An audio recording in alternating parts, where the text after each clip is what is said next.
Viewers, आज के video में हम देख रहे हैं कक्षा 10वीं सामाजिक विज्ञान में समकालीन भारत अर्थात भूगोल विषय के अध्याय 7 राष्ट्रीय अर्थव्यवस्था की जीवन रेखाएं।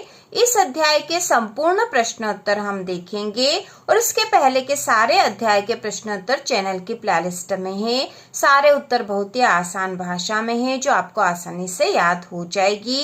इसके साथ ही महत्वपूर्ण प्रश्नों भी हमने बता रखे हैं। तो शुरू करते हैं। प्रश्न नंबर जो पहला दे रखा वह है बहुवैकल्पिक प्रश्न। इसमें पहला प्रश्न है, निम्न से कौन से दो दूरस्थ स्थित स्थान पूर्वी पश्चिमी गलियारे से जुड़े हैं? तो इसमें 4 ऑप्शन दे रखे हैं, मुंबई तथा नागपुर, मुंबई और कोलकाता, सिलचर तथा पोरबंदर या नागपुर तथा सिलीगुड़ी। तो इसका उत्तर है सिलचर तथा पोरबंदर। कौन से दो दूरस्थ स्थित स्थान पूर्वी पश्चिमी गलियारे से जुड़े हैं? तो इसका उत्तर है सिलचर तथा पोरबंदर। इसके बाद दूसरा है, निम्नलिखित में से परिवहन का कौन सा साधन वहनांतरण हानियों तथा देरी को घटाता है? निम्नलिखित में से परिवहन का कौन सा साधन वहनांतरण हानियों तथा देरी को घटाता है? तो ऑप्शन दे रखे हैं, रेल परिवहन, पाइपलाइन, सड़क परिवहन और जल परिवहन। तो इसका उत्तर होगा पाइपलाइन। ठीक है, पाइपलाइन। इसके बाद तीसरा है, निम्न में से कौन सा राज्य हजीरा विजयपुर जगदीशपुर पाइपलाइन से नहीं जुड़ा है? जो नहीं जुड़ा है वह हमें बताना है। कौन सा राज्य हजीरा विजयपुर जगदीशपुर पाइपलाइन से नहीं जुड़ा है?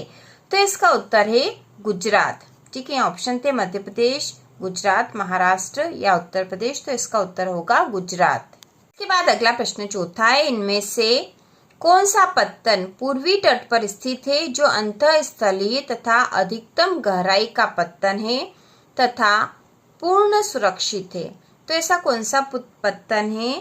तो इसका उत्तर है विशाखापट्टनम।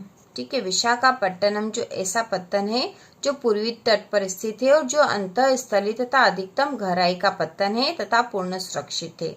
इसके बाद पांचवा, निम्न में से कौन सा परिवहन साधन भारत में प्रमुख साधन है? निम्न में से कौन सा परिवहन साधन भारत में प्रमुख साधन है? तो यहाँ ऑप्शन है पाइपलाइन, रेल परिवहन, सड़क परिवहन या वायु परिवहन। तो इसका उत्तर होगा रेल परिवहन। ठीक है, रेल परिवहन।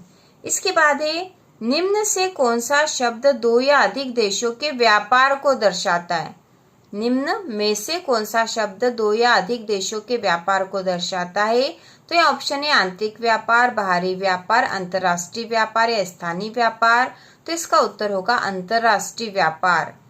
यह दो या अधिक देशों के व्यापार को दर्शाने वाला शब्द है अंतर्राष्ट्रीय व्यापार।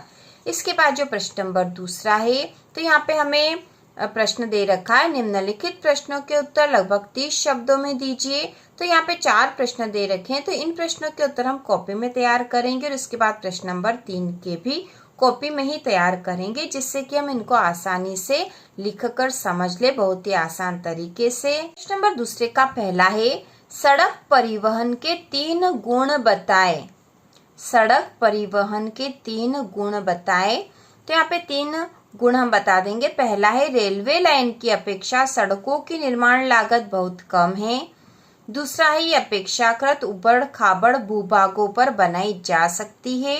और तीसरा, यह घर घर सेवाएं उपलब्ध करवाता है तथा सामान चढ़ाने व उतारने की लागत भी अपेक्षाकृत कम है। तो हमें सड़क परिवहन के 3 गुण बताने थे। तो पहला हमने बता दिया कि रेलवे लाइन की अपेक्षा सड़कों की निर्माण लागत बहुत कम है, मतलब कम खर्चे में यह बन जाती है। इसके बाद दूसरा, ये अपेक्षाकृत उबड़ खाबड़ भूभागों, ठीक है, भूभागों पर बनाई जा सकती है। और तीसरी है, यह घर घर सेवाएं उपलब्ध करवाता है तथा सामान चढ़ाने व उतारने की लागत भी अपेक्षाकृत कम है।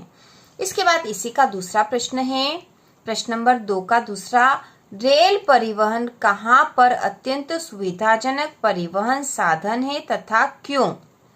रेल परिवहन कहाँ पर अत्यंत सुविधाजनक परिवहन साधन है तथा क्यों? तो इसका उत्तर है, रेल परिवहन देश के मैदानी क्षेत्रों में अत्यंत सुविधाजनक परिवहन साधन है। रेल परिवहन देश के मैदानी क्षेत्रों में अत्यंत सुविधाजनक परिवहन साधन है, क्योंकि उत्तरी मैदान अपनी विस्तृत भूमि, सघन जनसंख्या घनत्व, संपन्न कृषि व प्रचुर संसाधनों के कारण रेल परिवहन के विकास व वृद्धि में सहायक रहा है।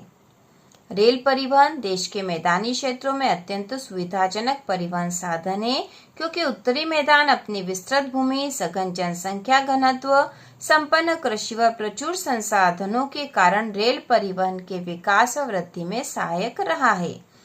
इसके बाद तीसरा है सीमांत सड़कों का महत्व बताएं।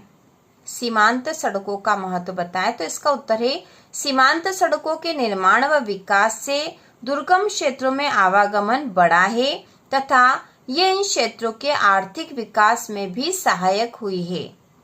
सीमांत सड़कों का महत्व बताएं, तो इसका उत्तर है सीमांत सड़कों के निर्माण व विकास से दुर्गम क्षेत्रों में आवागमन बढ़ा है तथा ये इन क्षेत्रों के आर्थिक विकास में भी सहायक हुई है। इसके बाद प्रश्न नंबर दूसरे का चौथा है, व्यापार से आप क्या समझते हैं? स्थानीय व अंतर्राष्ट्रीय व्यापार में अंतर स्पष्ट करें। व्यापार से आप क्या समझते हैं? स्थानीय व अंतर्राष्ट्रीय व्यापार में अंतर स्पष्ट करें।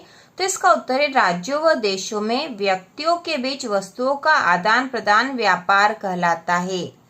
राज्यों व देशों में व्यक्तियों के बीच वस्तुओं का आदान प्रदान व्यापार कहलाता है। स्थानीय व्यापार शहरों, कस्बों व गांवों में होता है, जबकि अंतर्राष्ट्रीय व्यापार दो देशों के मध्य होता है। तो यहाँ सबसे पहले हमसे पूछा था कि व्यापार से आप क्या समझते हैं, तो इसका उत्तर हो गया है कि राज्यों व देशों में व्यक्तियों के बीच वस्तुओं का आदान प्रदान व्यापार कहलाता है।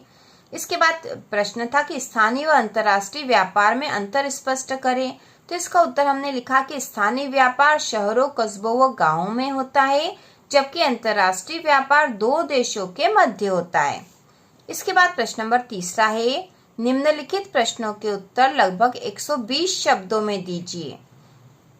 इसका पहला है, परिवहन तथा संचार के साधन किसी देश की जीवन रेखा तथा अर्थव्यवस्था क्यों कहे जाते हैं?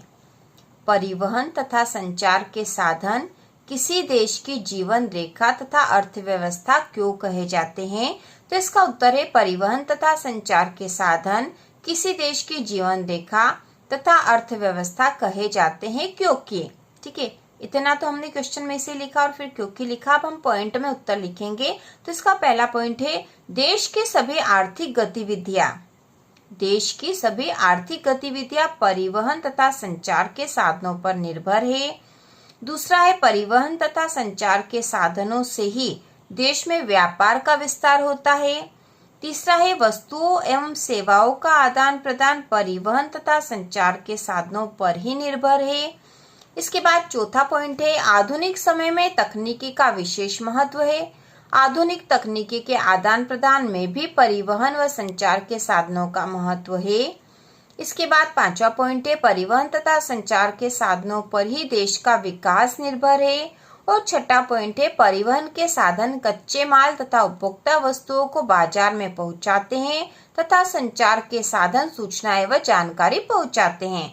तो इस प्रकार हमने ये बता दिया है कि परिवहन तथा संचार के साधन किसी देश की जीवन रेखा तथा अर्थव्यवस्था क्यों कहे जाते हैं। तो इसके कारण हमने बता दिए कि क्यों कहे जाते हैं, जिससे मुख्य है कि देश की सभी आर्थिक गतिविधियां परिवहन तथा संचार के साधनों पर निर्भर है और परिवहन तथा संचार के साधनों से ही देश के व्यापार का विस्तार होता है। अगला है, वस्तुओं और सेवाओं का आदान प्रदान परिवहन तथा संचार के साधनों पर ही निर्भर है। और इसके बाद चौथा, आधुनिक समय में तकनीकी का विशेष महत्व है। आधुनिक तकनीकी के आदान प्रदान में भी परिवहन व संचार के साधनों का महत्व है।